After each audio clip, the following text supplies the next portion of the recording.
em nome de Jesus. Amém. Boa noite, irmãos, com Jesus. Deus abençoe a todos, é um prazer estar aqui. Deus abençoe nossos irmãos pela internet. Agradeço a Deus e o pastor Joaquim pela oportunidade. Joaquim Gonçalves. Eu queria dizer, antes de lermos a Escritura, uma coisa que me veio no pensamento, né? Os mesmos irmãos que tem aqui, tem lá na nossa região também. Eu creio que em todo lugar do mundo tem os mesmos irmãos, né? E vou dar um exemplo, né, para a gente ter noção. Nós temos, num fim de ano, me veio uma direção de pedir para os irmãos, cada um escrever um testemunho. E cada um escreveu cura, uma libertação. E uma irmã chamada, nós chamamos ela lá de Cidinha 3. Cada Aparecida que vem é um número, né? E a Cidinha 3 escreveu, o testemunho dela foi esse: pastor, esse ano consegui falar menos. Porque realmente ela falava muito, né? E a vitória dela foi essa: consegui esse ano falar menos. No ano seguinte ela falou menos ainda, tá uma maravilha. E essa irmã veio de uma forma sobrenatural. Ela morava numa cidade vizinha de Cacoal, um assalto num sítio, e o marido dela resolveu passar uns dias em Cacoal só para dar uma aliviada. E ela era da igreja batista e acabou indo visitar a igreja. Do segundo culto em diante ela já quis batizar, e tem uns 3, 4 anos eles pretendiam voltar, até hoje não voltaram, né? Bendito assalto, né? Um outro irmão chamado Moisés Pereira deve estar assistindo a gente. Eu morava em Ji-Paraná e fui para Cacoal, né? E ele e a esposa chamei eles para eu ir até Espigão do Oeste, e eles foram comigo. E eu falei, irmão, mas que gostoso, né? A gente passa uns dias sem se ver, quando se encontra é tão bom, tão gostoso, né? Falei, você imagina como vai ser lá no céu? Ele disse assim, Deus me livre, pastor, vai ser bom demais.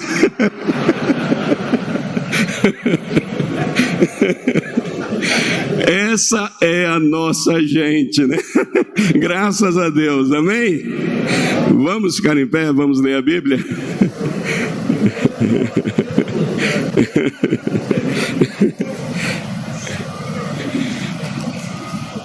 Eclesiastes capítulo 9, versículo 10 e 11. Depois tem um hino, né? Eu lembro de uma vez que eu fui pregar lá em Ji-Paraná, um mini encontro que tinha, e o irmão Abraão, aquele que cantava aqui, ia cantar um hino depois da escritura, e eu esqueci, comecei a pregar, e ele ficou lá um tempão, depois ele desistiu, né? Mas isso não vai acontecer hoje, viu, irmã? Tudo quanto te vier à mão para fazer, faze-o conforme as tuas forças, porque na sepultura, para onde tu vais, não há obra, nem indústria, nem ciência, nem sabedoria alguma. Voltei-me e vi debaixo do sol que não é dos ligeiros a carreira, nem dos valentes a peleja, tampouco dos sábios o pão, nem ainda dos prudentes a riqueza, nem dos entendidos o favor, mas que o tempo e a sorte pertencem a todos. Amém? Assentai-vos, nós vamos ouvir o hino.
espalhando o bem.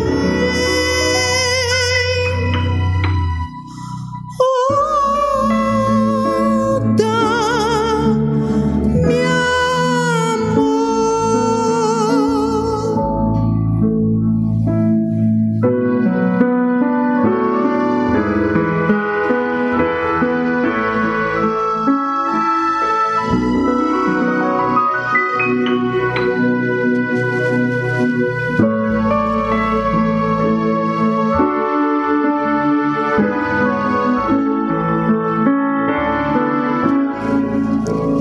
Ao ver o grande amor que o bom Jesus me tem, eu sinto inspiração e fé.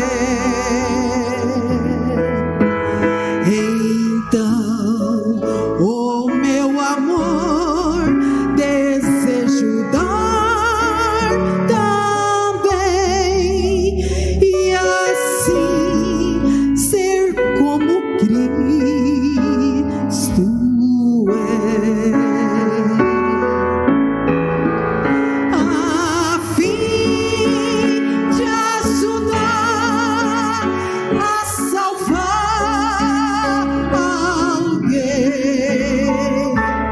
Oh Deus, dá-me amor cada vez maior. Quero viver espalhando o bem.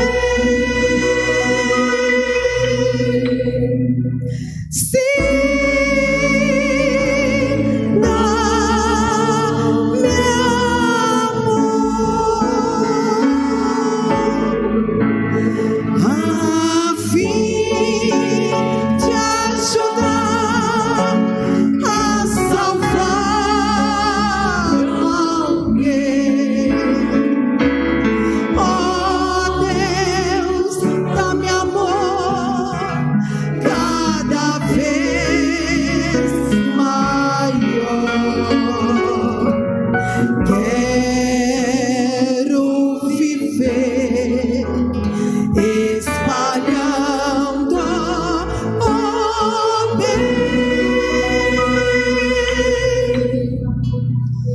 Sim, dá-me amor. Glória. Glória a Deus. Vamos dizer graças a Deus. Deus abençoe, irmã. Quero viver espalhando o bem. Vamos guardar essa frase desse hino. Bom, é um dia especial para mim, para minha família. Hoje é meu aniversário de casamento, né? Deus abençoe minha querida, minha princesa, que eu acho que está mais nervosa do que eu, né? E quero dedicar isso aqui, 1 Coríntios, segunda carta aos Coríntios 3, aos pastores, companheiros. 2 aos Coríntios 3, verso 4 ao 6.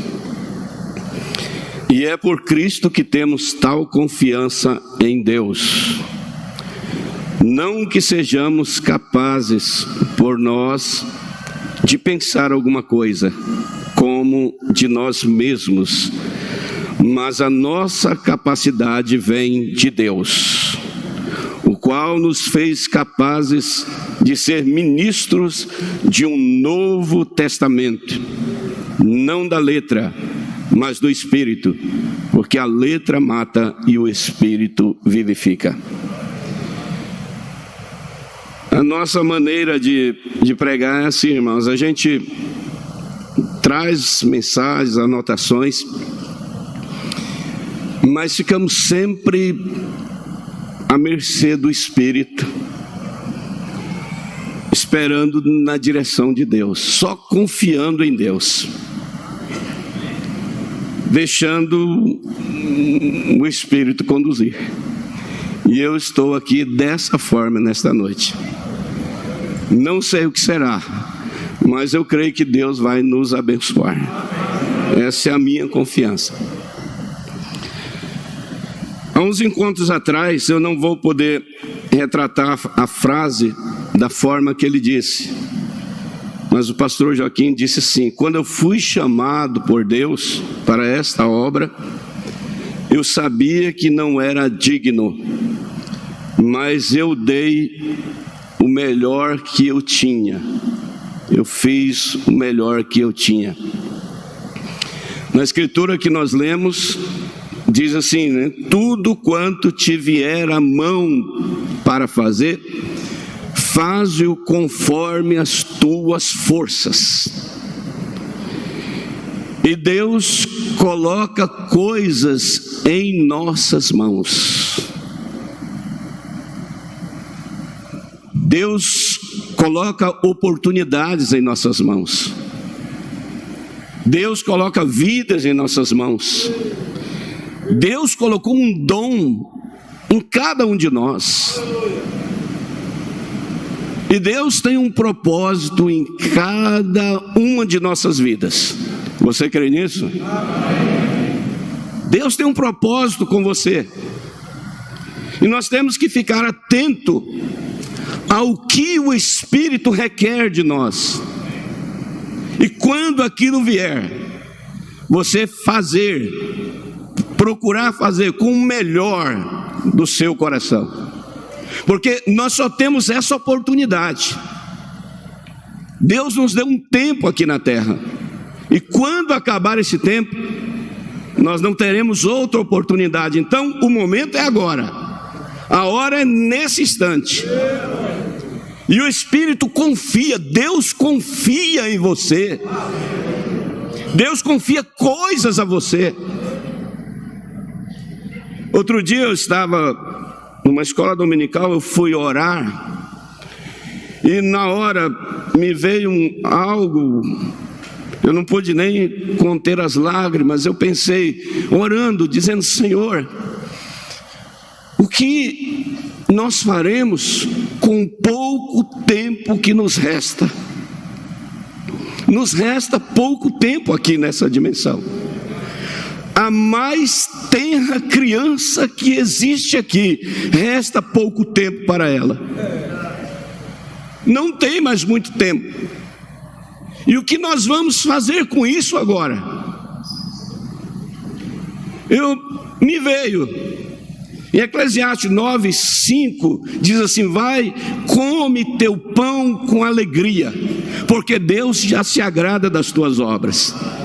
Então eu diria assim: quando Deus te der um momento de alegria, viva aquele momento intensamente, goze daquele momento. Às vezes Deus nos dá um momento de alegria e a gente fica pensando nos problemas. A gente fica alimentando os problemas. Deus te deu alegria, sorria, cante, louve, se alegre. Vai ter a hora de você chorar. Quando for para chorar, chora, derrama as lágrimas, não tem problema não. Mas quando Deus te der alegria, sorria.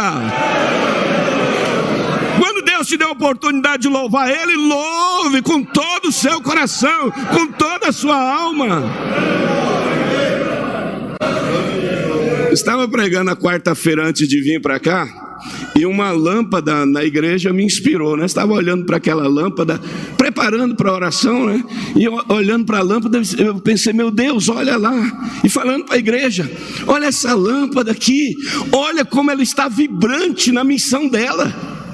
Essa lâmpada foi feita para isso, para dar luz, e ela está aí radiante, alegre, vibrante, fazendo favor para nós aqui, nos iluminando. Ela está aquecida por um poder, assim como você também. Há um poder dentro de você, há um poder que te energiza, que te dá força. Aleluia!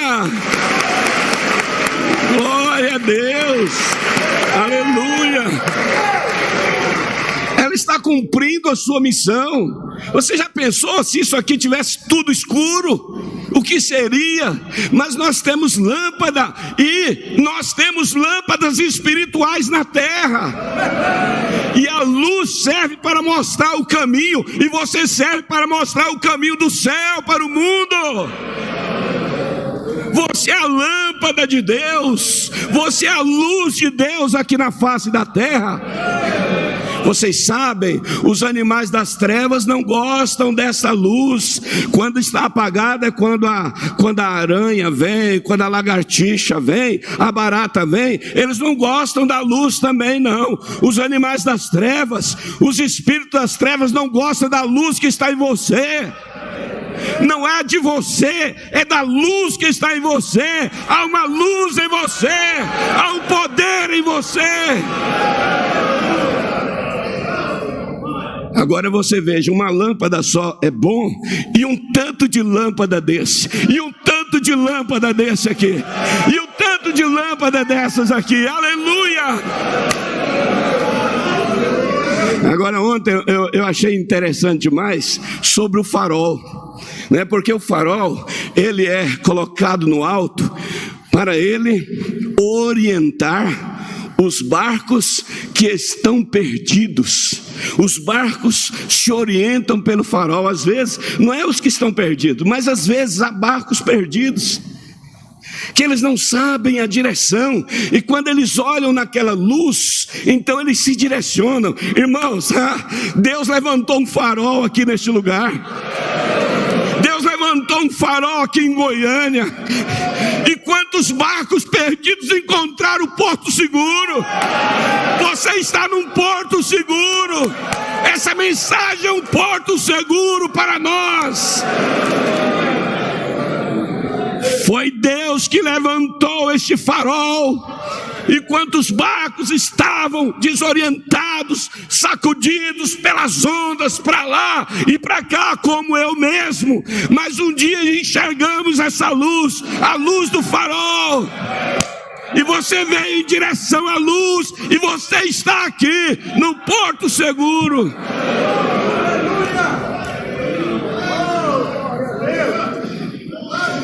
O irmão Brana disse: sim, ele está entre os castiçais. Mensagem, Visão de Pátimo 78. Ele está entre os castiçais, com as estrelas em sua mão. É noite, porque então é quando usamos as lâmpadas para dar a luz. Amém? É hora de usar as lâmpadas. E você é uma lâmpada. Cada pastor em sua região é uma lâmpada, é uma luz para mostrar o caminho, para mostrar os abismos, para mostrar os buracos, para mostrar as dificuldades. Cada pastor é uma luz. E eu estava lembrando lá em Israel, quando eles estavam numa batalha, e Davi estava cansado, e um gigante se aproximou para matar Davi, e Abissai foi ali, defendeu Davi. E então os valentes disseram: nós não vamos deixar mais o nosso rei ir para a guerra, para que não se apague a lâmpada de Israel. O seu pastor é a lâmpada da sua cidade, e você intercede por ele, e você se coloca por ele. Aleluia, aleluia. E essa lâmpada não pode se apagar. É ela que guia você, ela instrui você.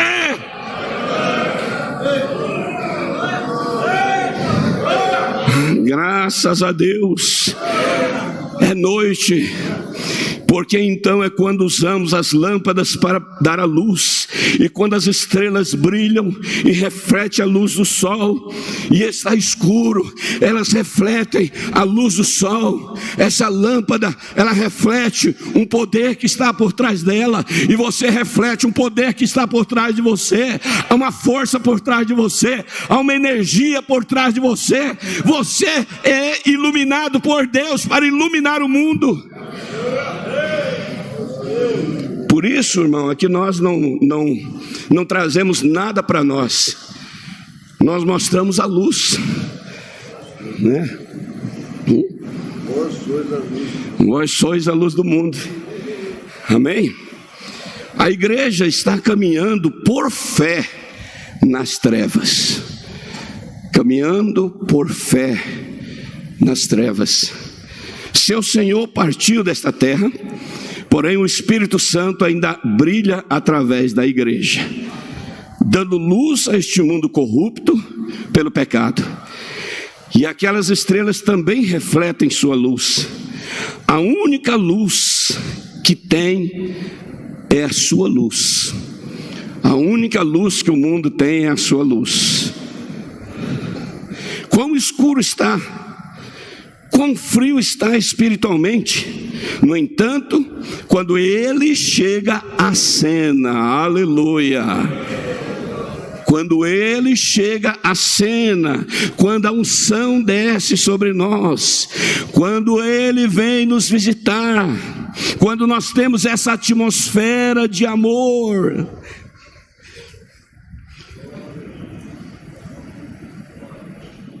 no entanto, quando ele chega à cena, então há luz e calor, fogo, há um fogo. Há um fogo que parte do altar. O altar espalha um fogo. Essa luz, esse ministério é uma luz. Cada ministério é um fogo. E ele transmite esse fogo para a igreja. Ele fortalece a igreja. Ele energiza a igreja.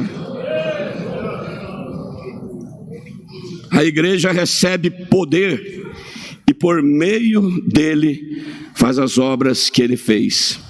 Mensagem Sua Presença, parágrafo 47. Há algo acerca disso. Quando você encontra Cristo, você já não pode ficar mais quieto.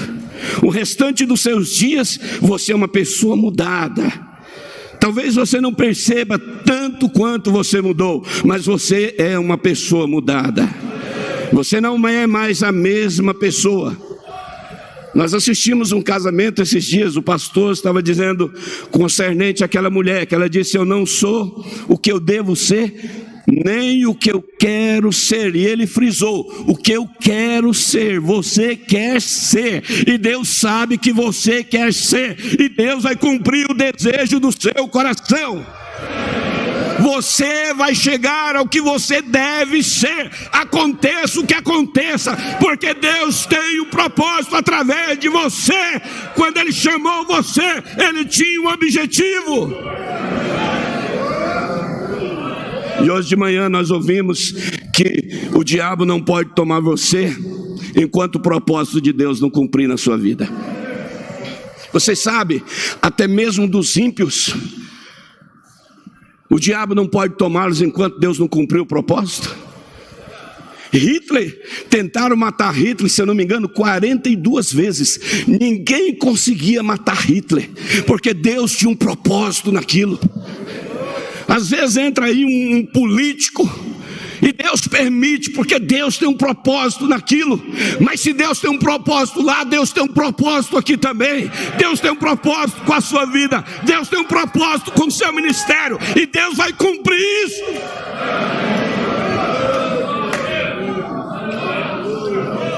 Eu estava lembrando de um sonho que o irmão teve, irmão. Ele estava me falando, talvez ele esteja me ouvindo agora. E outro dia um pastor pregou para nós, e ele falou como se pega, ele estava dizendo como se pega peixe pequeno, né? Eu não sou pescador, mas o peixe pequeno você joga, ele pega na isca, você puxa. Mas para pegar um peixe grande, 20, 30 quilos, você joga a isca, e ele puxa, você não pode segurar de vez, senão corta a sua mão ou quebra a linha. Então você dá uma puxada e solta, né? E ele vai, dá a linha para ele, depois puxa de novo. E o irmão estava me contando que ele teve um sonho dessa forma. Ele disse que estava na beira de um lago, e o pescador jogou a linha, e ele pegou um peixe grande, e ele puxou, depois soltou. Quando ele soltou a linha, o peixe foi e entrou debaixo d'água, por dentro daquelas plantas, aquelas matas que ficam por baixo, e foi entrando e fugindo. Quando ele estava lá na frente, ele deu um puxão que voou sangue. O peixe deu um pulo e ele tinha perdido as forças. Então o pescador veio puxando e teve que puxar por dentro de todo aquele emaranhado de novo, e veio rasgando o peixe, machucando, mas tinha que vir. Às vezes Deus deixa você está indo, você vai, entra em locas, entra em lugares difíceis. Tem uma hora que Deus vai puxar você é o eleito de Deus, Deus vai te trazer. Você não pode ficar lá, filho de Deus. Você não pode ficar lá, filha de Deus. Você é dele, meu irmão. E ele veio puxando, foi dolorido. Eu não sei como será, talvez seja dolorido, mas nós temos que chegar nas mãos de Jesus. Quando ele tirou o peixe, ele virou assim para o irmão e disse assim: esse aqui é você. O pastor pregando, ele disse assim, aí o pescador pega o peixe, aí ele disse assim: coisa boa é estar nos braços de quem ama a gente. E Deus te puxa porque Ele te ama. Eu não sei, meu Deus, às vezes a gente vai, talvez não porque quer, mas vai, mas tem que voltar para os braços de Jesus. Você é um peixe dele, e Deus tem que trazer você para Ele antes que você saia desta terra.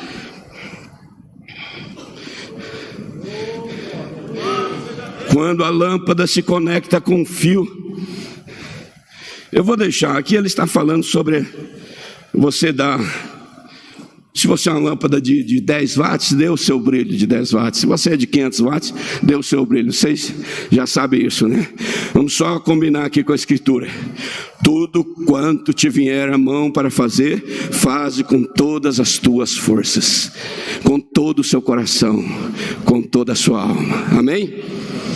Na mensagem Envergonhados dele, Mombrana diz assim no parágrafo 167: isto ali me coloca em mente como nós mesmos. Eu disse para as pessoas: eu estou chegando ao ponto que eu preciso de mais fé. O irmão Brana dizendo isso. Eu estou chegando a um ponto que eu preciso de mais fé. Às vezes nós nos encontramos assim, nós sentimos que nossas baterias estão descarregando, nossas forças estão esgotando. O mundo tem muita coisa que tira a energia de um cristão, tira a força de um cristão, suga a força de um cristão. Por isso é que nós precisamos desse companheirismo. Companheirismo, você diz assim, companheirismo com Deus? Sim, quando você está com seu irmão, você está tendo companheirismo com Deus. Estava pensando esses dias, a gente diz muito assim: o Senhor é a força da minha vida, né?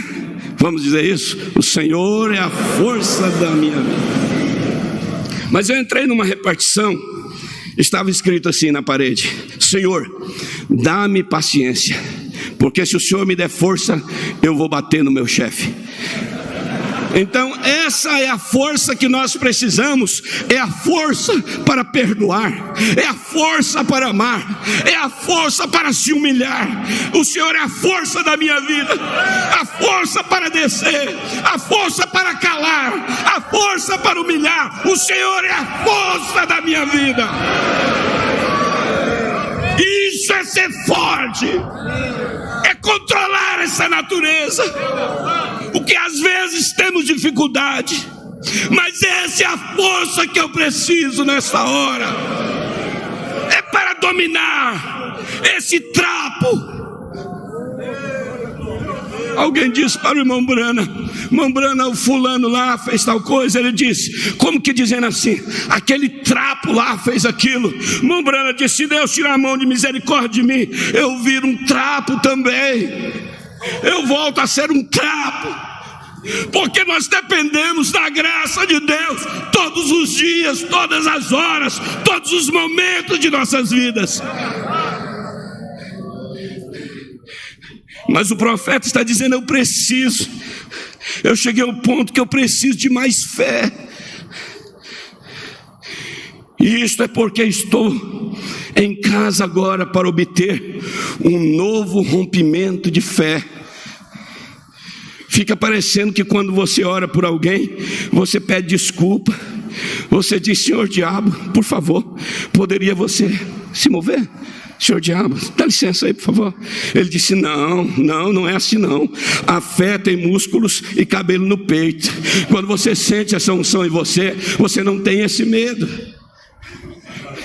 Você sente segurança. Quando ele fala, quando ela fala, o restante se cala. Não vai, diga: diabo, você mova. Não, diga assim: saia daqui. Saia daqui. Saia daqui, saia da minha casa, saia da minha vida. Eu sou um filho de Deus, comissionado por Deus, chamado por Deus.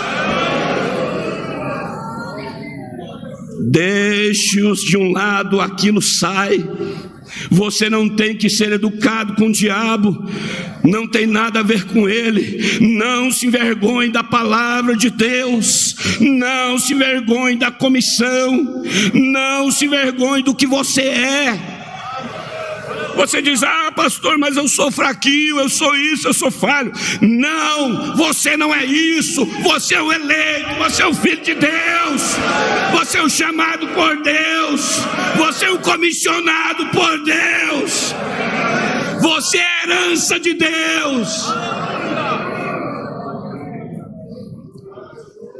É porque às vezes nós olhamos para pessoas, às vezes nós olhamos para nós, e nós temos que olhar para Cristo. A única vergonha que eu tenho é que eu sou um Brana. É disso que nós nos envergonhamos. Mas nós temos que lembrar que nós temos uma chamada, nós temos uma comissão. Deus tem um propósito com nossas vidas.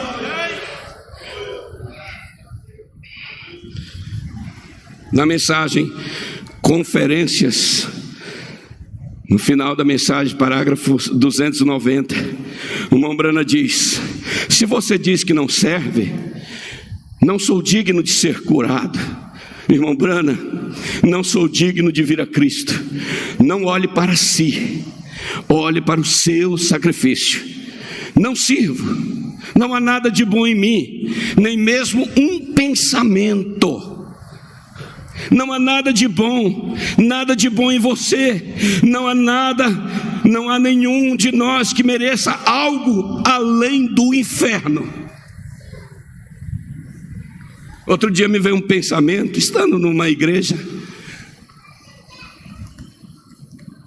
sobre esses vasos que vêm com veneno, inseticidas, detergente. Está escrito ali: não reutilize esta embalagem, ela tem que ser descartada.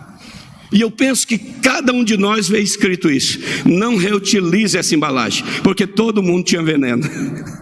Todos nós viemos cheios de veneno.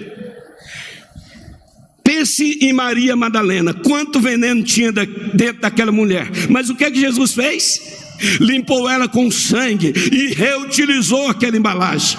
Deus pode reutilizar essa embalagem, limpá-la com o sangue do Cordeiro e colocar mel dentro dela, colocar bondade dentro dela, colocar amor divino dentro dela, colocar o bem dentro dela, como nós ouvimos o hino.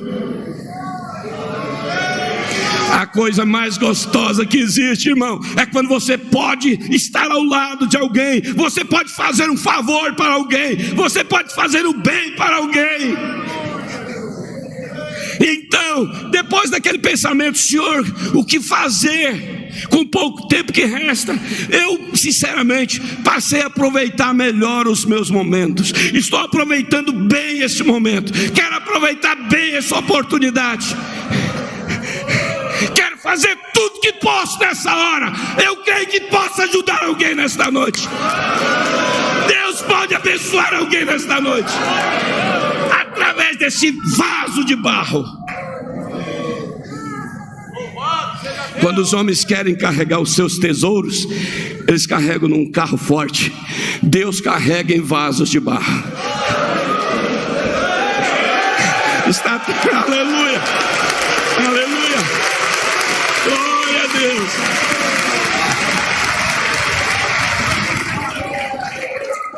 Está tão disfarçado que o diabo nem percebe. O diabo ficava apavorado. Será que é Deus? Será que não é Deus? Não, não parece Deus não, essa coisa fraca. Não é Deus não. Depois ele olhava, é Deus. A mesma coisa acontece com você. Será que ela é crente ou não? É sim. O diabo não sabe o que está dentro de você. O mundo não sabe o que está dentro de você. É o tesouro de Deus. Você é o carro forte de Deus.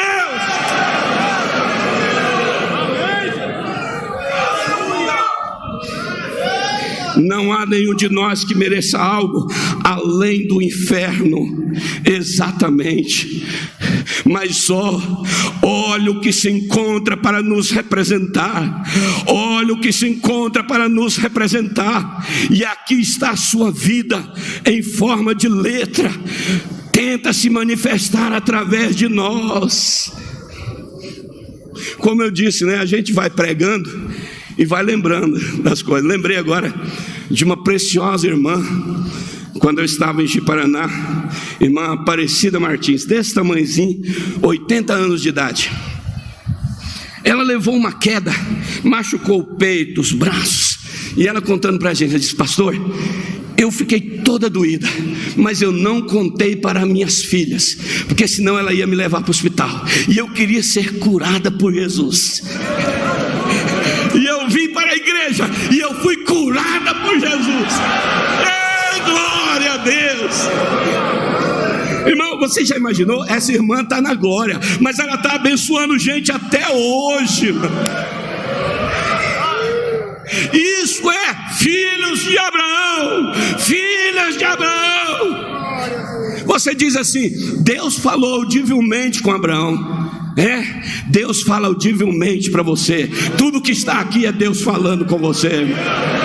Cada promessa que está aqui é Deus falando com você, como Ele falou com Abraão. Aqui está a vida em forma de letra, e ela tenta, a Bíblia, a vida, tenta se manifestar através de nós. Deus está tentando se manifestar através de mim, através de você. Não, e Ele está se manifestando. Você é a manifestação de Deus. E então, através de um pequeno credo, a rejeitamos. Nós precisamos de uma conferência. É por isso que posso chegar até a plataforma, não tendo medo de que algo vá surgir e vai acontecer desta maneira, ou daquela maneira, ou falhará, ou algo de errado. Não, eu olho para o meu sacrifício.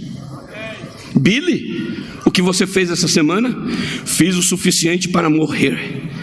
Disse em 1 hora: para começar sou pecador, mas estou olhando para aquele que me dá a promessa. Estou olhando para aquele que disse assim: não tema, permaneça aí, por esta causa você nasceu. Eu levantei com este propósito. Amém? Deus te levantou com um propósito também. Eu quero já terminar, talvez termine antes do tempo, mas todos nós, às vezes, saímos do propósito de Deus, vagamos em algum lugar, e se não for a misericórdia de Deus, nós ficamos lá. Mas coisa boa é quando a graça nos faz voltar. Amém? Você veio aqui para ser abençoado. Você está aí na internet, você ligou o seu aparelho para receber uma bênção. Você crê que Deus pode te abençoar agora? Eu tenho algo aqui, a mensagem do profeta, que será uma bênção para alguém nesta noite. Eu creio que isso aqui vai ajudar alguém. Você crê? Você está pronto? Parágrafo 87 da mensagem, a mensagem da graça. Abraão estava suposto a ficar naquela terra, mas ele desceu lá nos caldeus, ou não para os caldeus, mas para os filisteus. Foram peregrinando até lá para matarem a fome. Foi circunstancial, foi por necessidade. Ele se afastou do propósito de Deus. As coisas estavam um pouco difíceis no seu país, no seu terreno, na igreja. Então ele desceu lá embaixo para viajar com eles, fazendo exatamente o que Deus lhe havia dito para não fazer. Às vezes nós fazemos exatamente o que Deus diz para não fazer. Fazemos com consciência, sabendo que não deveríamos fazer, mas fazemos, não damos conta. Abraão não deu conta, o pai da fé não deu conta. O pai da fé não deu conta, e ele saiu. Mas mesmo assim, a graça se mostrou para ele. Guardou o rei de tomar a sua esposa. A graça de Deus, quando Abraão disse à minha irmã, ele mentiu a respeito daquilo, mas ainda a graça de Deus o segurava, porque ele se arrependeu. Ele estava desejando arrepender-se. E qualquer pessoa que está desejando se arrepender, a graça de Deus ainda vai para você. A graça de Deus está te procurando, diz o profeta. A graça de Deus está te procurando. Como ela procurou Adão, como ela procurou Madalena, como ela procurou Zaqueu, a graça de Deus está procurando você, meu irmão. Ela está aqui nesta noite, querendo te encontrar, porque você está desejando se arrepender. Você sabe que falhou, você errou conscientemente, mas o seu coração não desejava isso, e a graça de Deus está procurando você. Eu estava num dia esgotado, tinha feito uma viagem no campo, cheguei esgotado. Cheguei na igreja para pregar domingo à noite. Eu não sabia o que dizer. Pedi para o irmão, ele conseguiu 3 mensagens, nada encaixava, nada dava certo. E eu disse: Senhor, as pessoas estão ali, Senhor, e elas precisam alguma coisa do Senhor, porque eu não tenho nada. Envia o pão do céu, Senhor, para esse povo, meu Deus. Que desespero, a responsabilidade de um pregador, porque há pessoas com fome, com sede, com necessidade. E eu disse: Senhor, envia, Senhor, o pão, e eu não sei o que dizer. Sinceramente, irmãos, eu fui na prateleira e peguei no meio das mensagens. Eu não faço isso. Peguei uma mensagem no meio delas, e a mensagem que veio foi essa aqui, a mensagem da graça. E quando eu comecei a ler, eu li, e quando chegou nesse parágrafo, eu disse: é isso aqui que eu vou entregar para as pessoas. E entreguei isso aqui dessa forma, e preguei. E quando terminou o culto, eu fui para o escritório. Os irmãos estavam cantando lá na igreja, e passou um homem na rua e entrou na igreja, conversou com o diácono, e ele levou ele no escritório.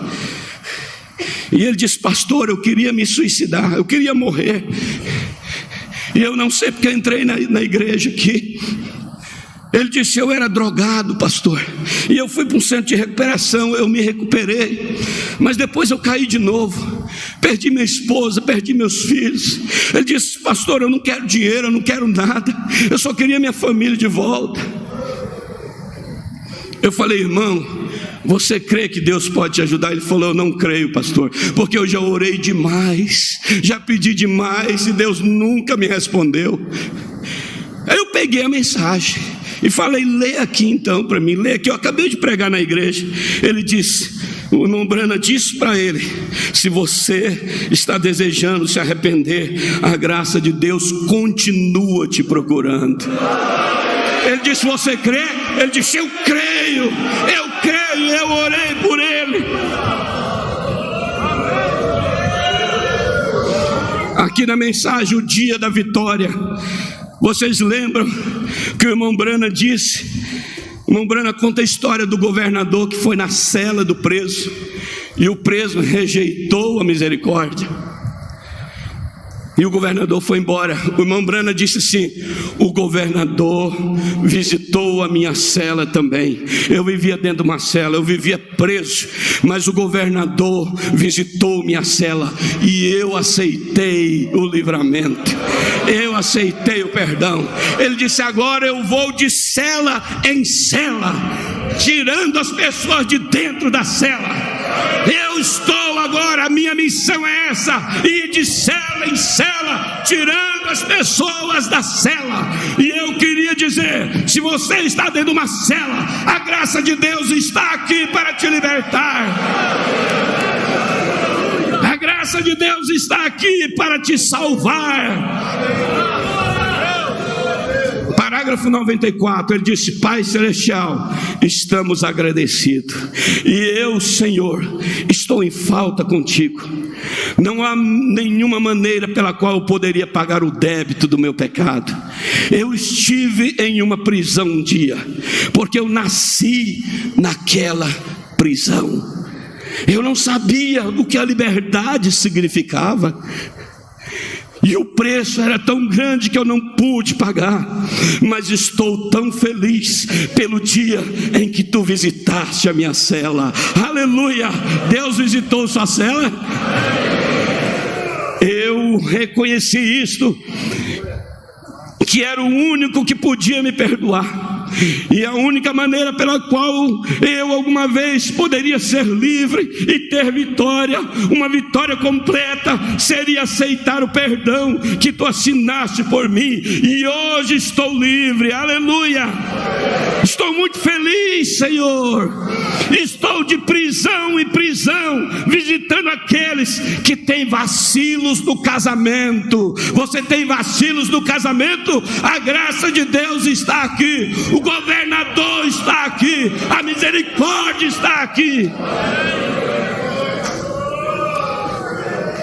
Aqueles que estão enfermos e têm febre, tem alguém que tem febre aí? A palavra de Deus está falando com você agora.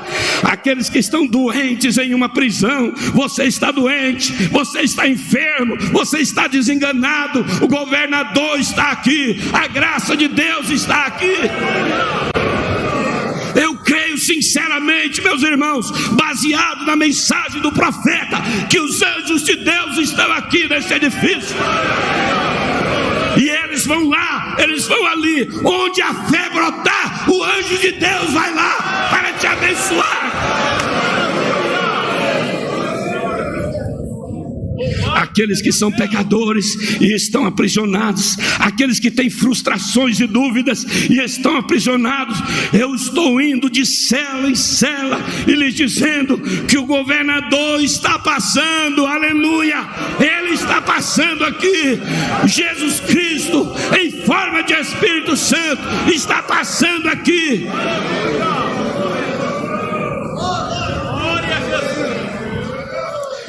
E agora parece que eu ia esquecer o versículo 11 de Eclesiastes, mas o Espírito me lembra agora.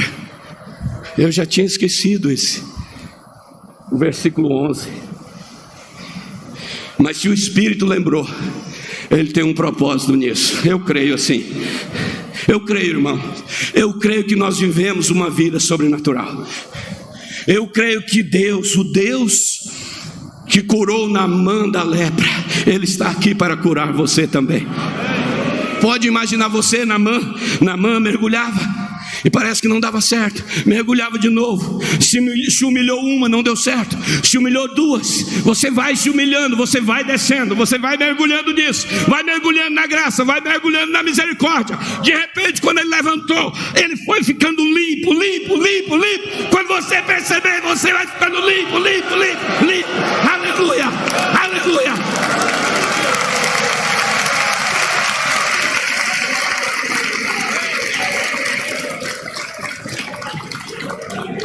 Não estamos pensando em pregar um sermão bonito, não. Nós estamos pensando em manifestação da palavra para este momento. Porque Deus nos colocou aqui para ser ministro de um novo testamento. Aleluia!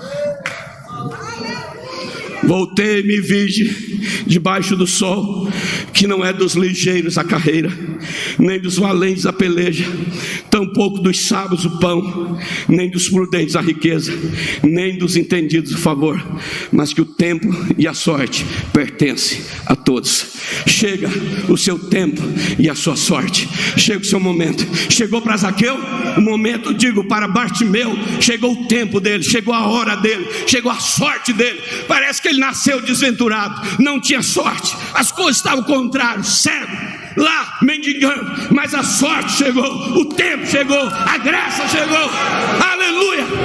E quando chegou, ele não deixou passar, ele pegou, pegue a sua bênção, leve a sua bênção, receba a sua vitória, receba a sua libertação, receba a sua cura, em nome do Senhor Jesus Cristo. Deus os abençoe, em nome de Jesus.